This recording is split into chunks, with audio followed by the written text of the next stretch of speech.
Hi, my name is Eva. Today I am reading Magic Treehouse, number 16, Hour of the Olympics, by Mary Pope Osborne. So if you're sitting comfortably, let's begin. Chapter 1, Just One More. You awake?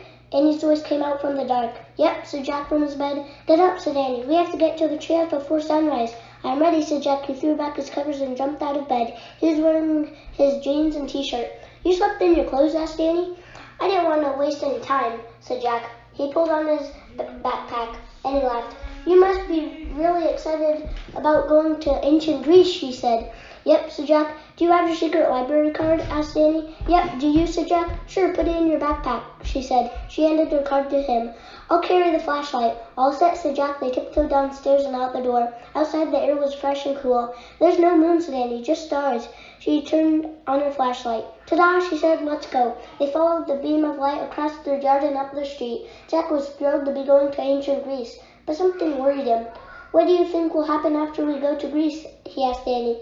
Is this our last mission ever? Oh, I hope not, said Annie. What do you think? I don't know. Let's ask Morgan, said Jack. Hurry, said Annie. They started running. The flashlight beam flew in front of them, lighting the way. They slowed to a walk when they got to the Frog Creek woods. The thick woods were pitch black, and he shined the flashlight upward as they walked between the trees. Finally, they found the magic treehouse.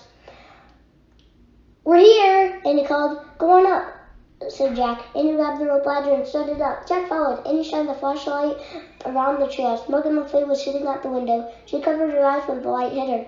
Turn off the light, please, Annie, she said softly. Annie turned it off. Welcome, Morgan said in the dark. Are you ready for your next mission? Yes, said Annie. Then her voice got quiet. This isn't our last one ever, is it? Ask me that question after this mission, said Morgan. We want to go on more, said Jack. You're very brave to say that, said Morgan. You've had 3 very hard journeys as master librarians. Oh, they weren't so hard, said Jack. You risked your life to save the last story of Hercules, said Morgan. It was nothing, said Annie. And the Chinese story of the silk weaver, said Morgan. And the Irish story of the serpent monster Sarf.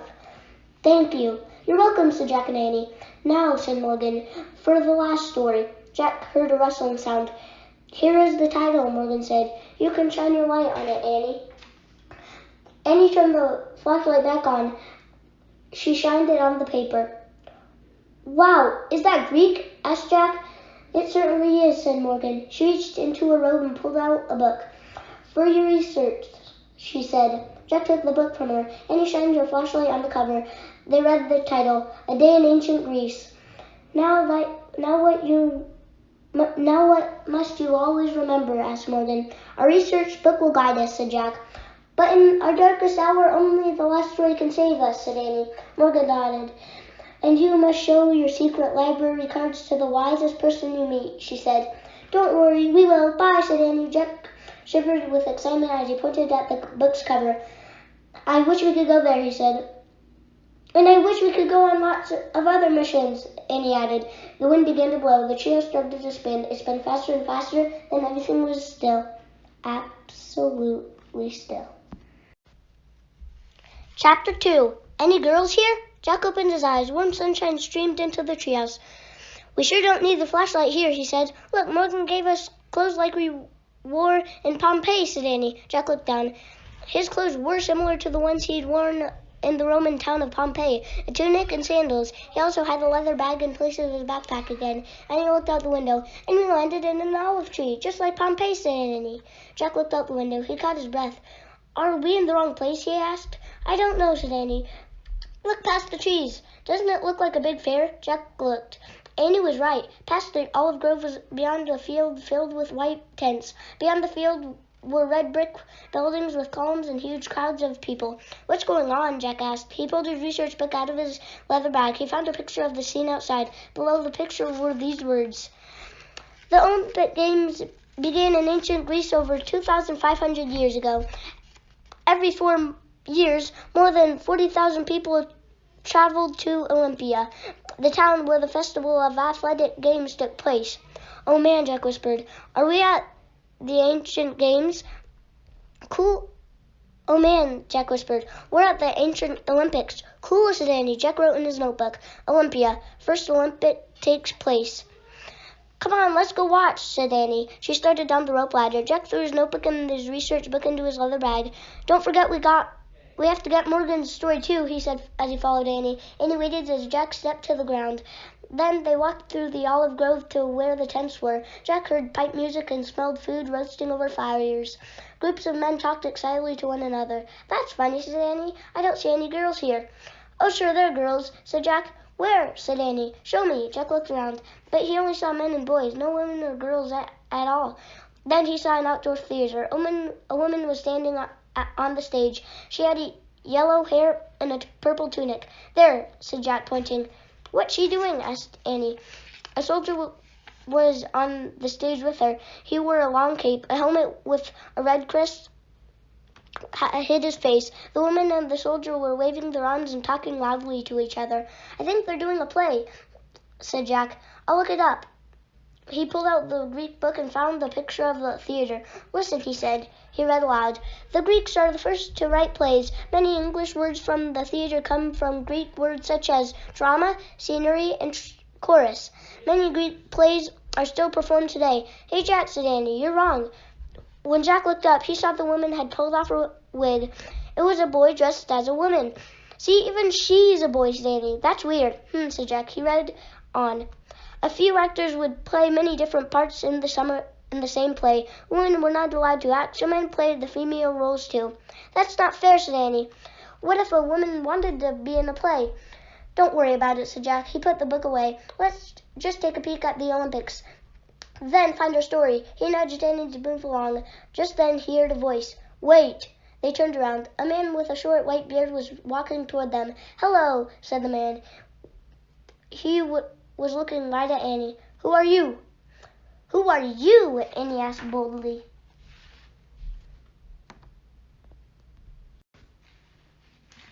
Chapter 3. The Secret Poet. The bearded man smiled at Annie. My name is Plato, he said. Plato, said Jack. That name sounded familiar. You may have heard of me, the man said. I am a philosopher. What's that mean? Said Annie. A lover of wisdom, said Plato. Wow, said Annie. Plato smiled at her. It's odd to see a girl walking so bravely through Olympia, he said. You must be from far away. We're Jack and Annie, said Annie, and we come from Frog Creek, Pennsylvania. It's very far away. Plato looked puzzled. Annie turned to Jack. I think we should show him our cards, she said in a low voice. He's a lover of wisdom. Jack nodded. He reached into his bag and took out a secret library cards. He showed them to Plato. The letters M and L that stood for Master Librarians glittered on the cards. Amazing, said Plato. I've never met such young Master Librarians. Why have you come to Olympia? Jack pulled out the piece of paper with the story title on it. We're looking for this story, he said. Ah, yes, said Plato softly. This was written by a brilliant poet, a friend of mine, in fact. Do you know where the poet lives? Asked Jack. Very near here, said Plato. Will you take us there? Asked Annie. Yes, but I must warn you, never tell anyone who the poet is, said Plato. It's a secret. We won't, whispered Annie. Plato led them away from the outdoor theater. They started down a dirt road. It was crowded with people heading to the games. Plato stopped at a door of a sand-colored house with a brick roof. He opened the door and led Jack and Annie into an empty courtyard.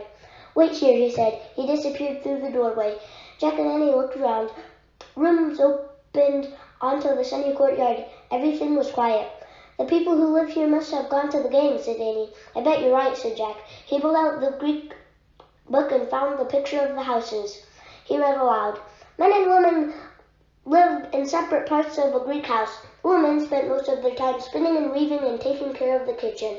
Boys were sent away to school when they were 7. Girls were not allowed to go to school. Girls can't go to school, said Annie. How do they learn to read and write? At that moment, Plato returned. With him was a young woman dressed in a long tunic with a colored border. She was holding the scroll. Annie smiled, a big smile. Finally, she said, another girl. Jack and Annie, meet our secret poet, said Plato. Chapter 4. Not Fair. The young woman smiled at Jack and Annie. How did you learn to read and write? Annie asked. I taught myself, the woman answered. She wrote a poem and brought it to me, said Plato. Because I have written and told people that I think Greek girls should go to school and learn things. Is that the poem? Said Jack, pointing to the poet's scroll. Yes, said the woman. It's a wonderful story, said Plato, but she will get in trouble if it is read in our land. You must take it back to your faraway home where it will be safe. The poet handed Jack her scroll. He put it into his bag. Tell us your name, said Annie, so we can tell people who wrote the story. The young woman shook her head. I cannot, she said. When she saw Annie's sad face, she said, You can tell people it was written by Anonymous. That's your name? Asked Annie. No, Anonymous means that no one knows who wrote it, said Plato. But that's not true, said Annie. I'm afraid the risk is too great, said Plato. Annie looked back at the woman. I'm sorry, said Annie. It's not fair. Not at all. The poet smiled at her. I am happy that you will take my story back to your country, she said. Perhaps someday women everywhere will write books just like men. They will, said Jack, I promise. The young woman looked at him, puzzled. It's true, said Annie. Thank you, Annie, the woman said. And thank you, Jack. She bowed, then hurried out of the courtyard. Wait, said Annie. She started to go after the poet, but Plato stopped her. Come on, he said. The games will start soon. Plato then led Jack and Annie out of the Greek house back into the dirt road. Girls can't write stories, grumbled Annie. They can't go to school. They can't be in plays. I've had enough of ancient Greece. Let's go out. Let's get out of here. Wait, said Jack. What about the Olympics? Oh, yeah, said Annie. Her eyes got brighter. I almost forgot. Well, said Plato slowly, I would like to take you both to the games. I have a special seat in the viewing box. However, he looked at Annie. Don't tell me, she said. Girls can't go to the Olympics either. Plato shook his head. A girl will get in terrible trouble if she goes to the games, he said. Annie sighed. It's really not fair, she said. I'm sorry, said Plato. My country is a democracy. We believe in freedom for our citizens. But I am afraid right now that only means men. Annie's right. It's not fair, said Jack. I think we should go home now. No, Jack, you go to the Olympics, said Annie. At least you can tell me about it. Take notes. What about you, said Jack. I'll go back to the outdoor theater, said Annie. Meet me there when you're done. Jack didn't want to leave Annie alone, but he also didn't want to miss the Olympics. Go, have fun, said Annie. She began to walk slowly away. I'll see you later. Bye, Plato. Bye, Annie, said Plato. Annie turned back and waved again. I'll tell you all about it, Jack called. This way, said Plato. He and Jack turned and joined the crowd heading toward the Olympic grounds. Chapter 5. Hi, Zeus. This is the very first day of the games, Plato told Jack. The day of the chariot races. Oh, wow, whispered Jack. He couldn't believe he was going to see a chariot race. The modern Olympic Games didn't have chariot races. They walked toward the racetrack. Plato pointed to a large building near the road. That is a gymnasium, he said. It is where the athletes train. They practice running and throwing the javelin and discus. We have a gymnasium at our school in Frog Creek, said Jack. We call it a gym. People all over the world copy us Greeks, Plato said. Wait, said Jack. I have to take notes for Annie. He pulled out his notebook and wrote, Ancient Greeks invented gyms. Okay, we can go, said Jack. He tucked his notebook under his arm. As they moved along, Plato pointed to a beautiful nearby tree. The olive tree is our sacred tree, he said. The winners of the games will wear crowns made from its branches. Oh, wow, said Jack. And he wrote, Olive tree is sacred. Next, they passed a beautiful statue of a winged lady. Who's that? Said Jack. She's Nike, the goddess of victory, said Plato. Jack quickly wrote, Nike is goddess of victory. Nike is important to the games, said Plato, but the most important Olympic god is in there. He took Jack to a brick building with huge columns. They slipped through the door. It was a temple. Jack gasped. In front of them loomed the biggest statue he had ever seen. The statue was at least 2 stories high. It was a bearded man sitting on a throne. This is the temple of Zeus, and that is a statue of Zeus himself, said Plato. The Olympic Games are played in his honor. He is the chief god of the Greek gods and goddesses.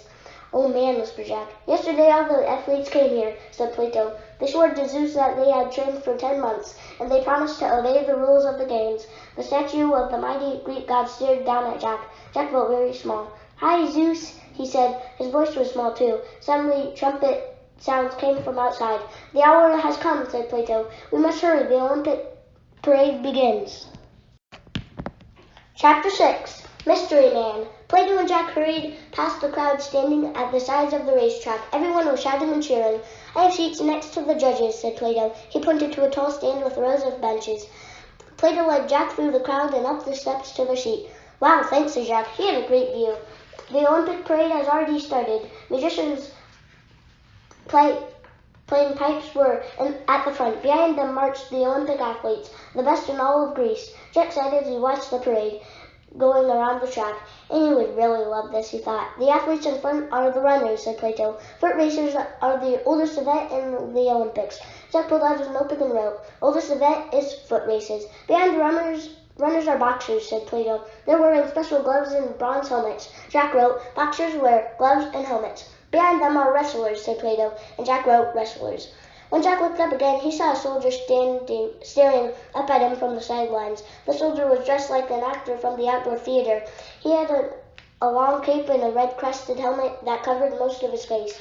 But something was strange. This soldier was short, really short. Here come the discus and javelin throwers, said Plato, and then the men in armor. What do they do? Asked Jack. They race in full armor, said Plato. Jack smiled to himself. He knew Andy would think that was funny. He wrote in his notebook, some runners race in armor. Jack finished writing. He looked back at the short soldier. In a moment, the chariot races will begin, said Plato. Winning a chariot race is the greatest honor of the games. Jack just nodded. He was still studying the short soldier, who seemed to be looking back at him. Suddenly, a small hand came out from the soldier's cape. The hand gave a little wave. Jack gasped. It was Annie's hand waving. The short soldier was Annie. Chapter 7. Go, go, go! Jack stared in horror at Annie. She must have borrowed the costume from the theater. He remembered Plato's words. A girl will get in terrible trouble if she tries to attend the Olympic Games.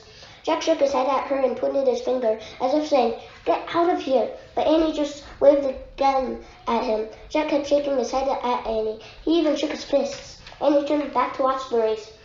It's not a joke, Jack shouted. Plato turned and looked at him. Of course not, said Plato. We take the games very seriously. Jack felt his face go hot. He glared at Annie's back. Just then the trumpet sounded. The chariots are taking their places, said Plato. Jack saw the dozens of chariots lining up on the racetrack. Each chariot was pulled by 4 horses. Jack glanced back at Annie. She was looking up at him, pointing at the chariot races.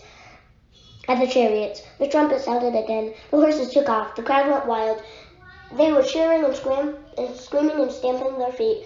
Clouds of dust rose up as the chariots raced around the track. Annie turned back to watch the race.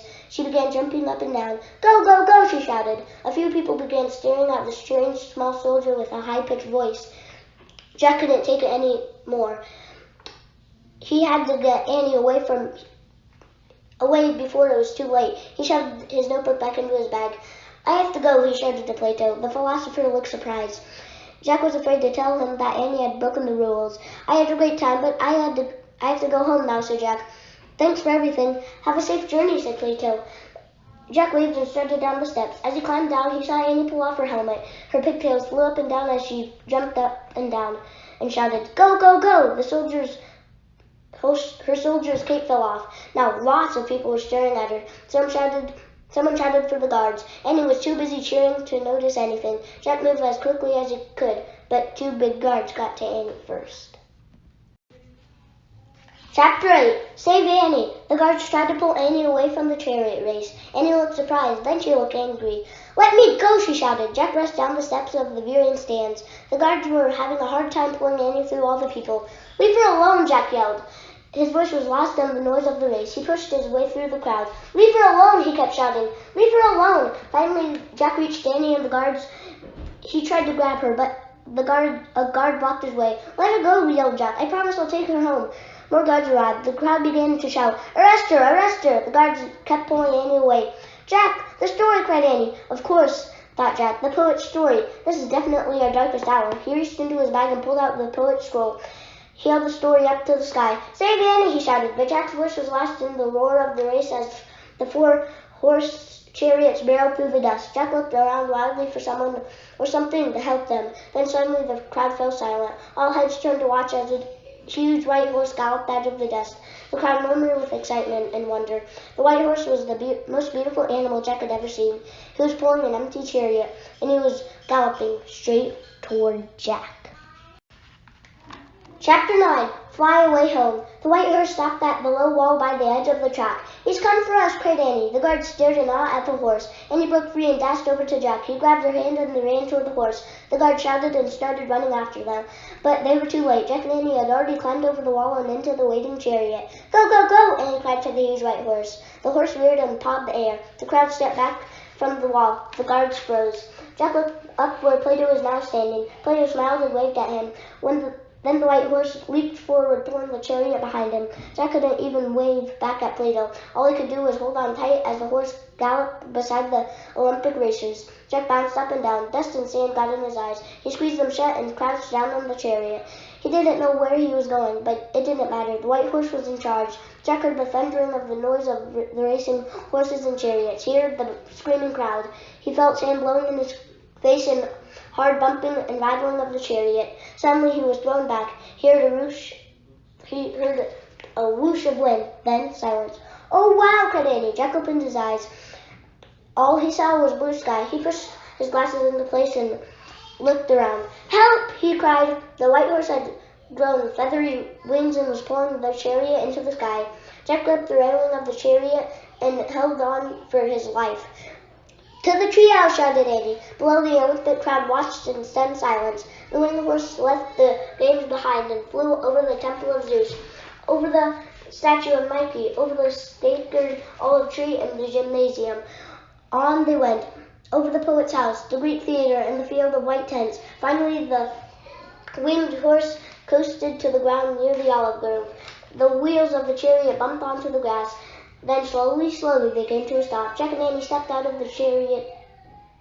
Jack's legs were so wobbly he could hardly walk. Annie rushed to the horse and stroked his neck. "Thank you," she whispered. Jack patted the horse's white neck too. "Thanks," he said. "That's the best ride of my life." The horse snorted and pawed the ground. "Come on, Annie, we have to go before they find us," said Jack. "I don't want to leave him," said Annie. "He's the most beautiful horse in the whole world." Her eyes filled with tears. "We have to go," said Jack. The horse put his head down and touched Annie's forehead with his soft nose. Then he gave her a gentle push toward the treehouse. Annie sniffled but started walking. Jack took her hand as they walked through the olive grove to the rope ladder of the treehouse. "You first," said Jack. Annie started up the ladder. Jack followed. When they were inside, Annie turned to the window. Hurried to the window. Jack grabbed the Pennsylvania book. He pointed to the picture of Frog Creek Woods and said, "I wish—" "Look," said Annie. Jack looked out the window. The horse had spread his feathery wings. He was rising from the field. The white horse flew high into the blue Olympian sky. Then he disappeared behind the clouds. "Bye," Annie called. A tear rolled down her cheek. Jack pointed at the Pennsylvania book. "I wish we could go there," he said. The wind started to blow. The chair started to spin. It spun faster and faster. Then everything was still. Absolutely still. Chapter 10. They're all here. Jack opened his eyes. It was so dark he couldn't see anything. He felt his clothes. He was wearing his t-shirt and jeans again. His leather bag had turned into a backpack again. "Hello," said Morgan Le Fay. Her voice came from the corner of the treehouse. "Hi," said Annie. "Did you have a good journey?" asked Morgan. "I did," said Jack, "but girls can't do anything fun in ancient Greece." "I did one thing fun," Annie said wistfully. "I rode in a chariot pulled by a flying horse." "That must have been wonderful," said Morgan. "You were very lucky to be bringing me the story of Pegasus." "Who?" said Jack. "Pegasus," said Morgan. "He's the great white-winged horse in Greek mythology." "Oh, yeah," said Jack. "I think I've heard of him." He felt in his backpack and found the scroll. He gave it to Morgan. He could still barely see her in the dark. "It was written by Anonymous," said Annie. "I know," said Morgan. "Many talented women used that name in the past. Her story will be a great addition to my Camelot library." "Plato helped us find it," said Jack. "Ah, my good friend Plato," said Morgan. "He was one of the best thinkers who ever lived." "And Pegasus was the greatest horse," said Annie. She sighed. "I just wished I could see him again." "You can," Morgan said softly. "He's here right now." "Pegasus!" cried Annie. "Oh, boy!" Annie turned on the flashlight and used it to find her way down the rope ladder. Jack grabbed his backpack and followed her. When they were both standing on the ground, Annie shined her flashlight at the dark trees. "Pegasus! Pegasus!" she cried. "Where are you, Pegasus?" Turn off the flashlight, Annie, said Morgan. She was looking down from the treehouse window. Annie switched off the light. In the night, you can see all the story characters that saved you on your last 4 missions, said Morgan. They're all here. Hercules and the Silk Weaver, Sarf, the Serpent Monster, and Pegasus. Jack pushed his glasses into place and studied the dark woods. Where are they, Morgan? Cried Annie. Where's Pegasus? Look hard, said Morgan. I can't see him, said Annie. Yes, you can, said Morgan. The old stories are always with us. We are never alone. Has Morgan gone crazy? Jack wondered. Look up, said Morgan. Your friends are in the night sky. They are stars. Stars, whispered Jack. He stared at the shimmering field of tiny stars overhead. Hercules is a constellation, said Morgan. The Romans imagined him kneeling in the sky, holding a club over his head. Morgan waved her finger at the sky. For a moment Jack saw a living, breathing Hercules outlined by stars. And there's the Silk Weaver with her beloved cowherd, said Morgan. The ancient Chinese believed that there were 2 stars on either side of the Milky Way. Morgan waved her hand again. The lovely Silk Weaver was outlined in the heavens, and long ago the Irish believed the Milky Way itself was the serpent monster Sarf, said Morgan.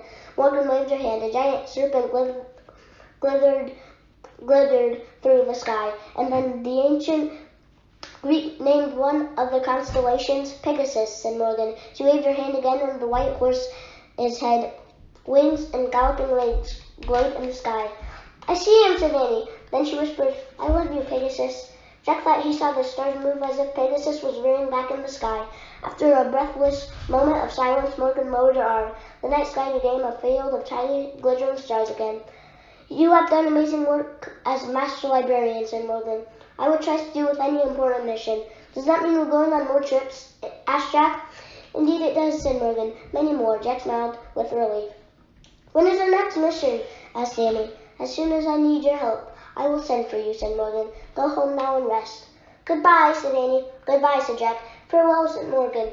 There was a sudden rushing of wind, then a blur of blinding light, and Morgan Le Fay and the treehouse had vanished. The night was still. Home, asked Annie. Sure, said Jack. As they walked between the trees, the Frog Creek woods were pitch black. Jack couldn't see a thing, but he did ask Annie to turn on the flashlight. For once, he wasn't worried about finding his way home. He felt as if someone or something was leading him through the woods. Morgan's words came back to him. The old stories are always with us. We are never alone. Jack looked up at the stars again. They were beginning to fade in the growing light of dawn, but he thought he could hear the beautiful beating of giant wings somewhere high above. Bye, and thanks for reading Magic Treehouse number 16, Hour of the Olympics by Mary Pope Osborne. I hope you can stay in tune for other Magic Treehouse missions that I read. So I hope you have a good rest of your day. Bye.